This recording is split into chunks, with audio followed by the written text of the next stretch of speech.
Welcome to Samba Samba. Enjoy the video. You begin by confirming prerequisites. Your Samsung account is signed in and your S22 Ultra runs the latest One UI update. Once done, make sure you have a biometric method or PIN ready.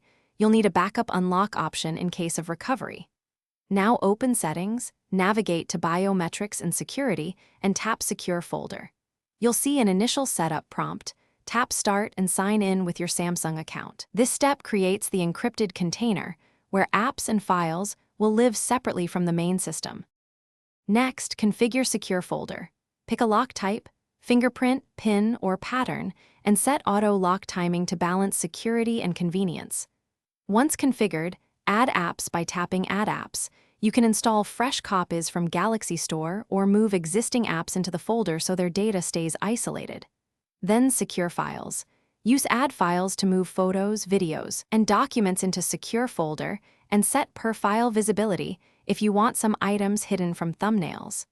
Make sure app permissions are reviewed to avoid leaks. Finish by enabling Cloud Backup for Secure Folder so settings and content sync to your Samsung account. This protects you if you reset or replace the phone.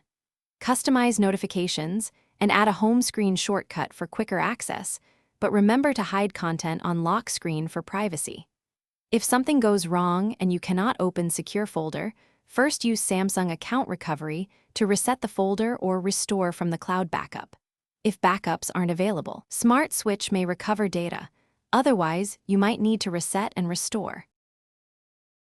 Thanks for watching. Consider subscribing if we helped you.